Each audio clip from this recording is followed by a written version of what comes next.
Bonjour, je m'appelle Jean-Manuel, je travaille dans le groupe EFI pour une marque qui s'appelle le Pacte Énergie Solidarité et je travaille comme directeur des systèmes d'information. Je suis dans la boîte depuis 6 mois.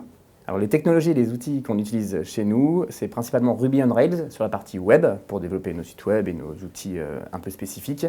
Et en back-office, on utilise pas mal du Salesforce. Après, on utilise d'autres technologies, d'autres outils. On n'est pas fermé avec une politique très stricte.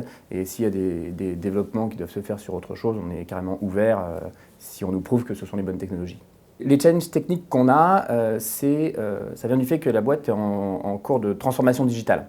On passe d'un monde de start-up, on était très sur du papier, des chèques qui étaient renvoyés par courrier, des signatures matérialisées, à un monde beaucoup plus digital où tout se fait en ligne, paiement en ligne, signature en ligne, etc. Donc l'informatique doit accompagner ce changement organisationnel et technique. Les cycles de développement dans le groupe fonctionnent de différentes façons en fonction de la filiale. Toutes les filiales n'ont pas les mêmes besoins de structure. On a certaines structures qui sont dans un monde très IT, plus IT que les autres, qui ont mis en place des cycles de développement avec des méthodologies Scrum assez poussées. D'autres qui sont plus dans un mode start-up encore, où ça se fait plus à l'oral comme ça, parce qu'elles n'en ont pas le besoin. Et certaines qui sont en phase de transition, qui commencent à mettre en place de la documentation, des expressions de besoin, des spécifications, etc. Pour donner envie à un développeur de venir, ce que je lui dirais, c'est qu'il rentre dans un groupe dans lequel il va être considéré. On va l'écouter, il va être mis en avant.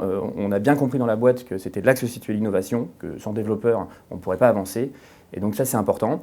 Ce que je lui dirais aussi, c'est qu'il rentre dans une boîte qui est très sympa. Il y a tout un contexte qui est mis en place pour que les employés se sentent bien. Voilà, il y a 2 baby-foot, il y a une guitare s'il veut jouer entre midi et 2, il y a une PlayStation, le café gratuit et beaucoup de choses qui se font entre collègues le soir. Et que ça, c'est important. Le côté humain est important et il est très bien représenté chez EFI.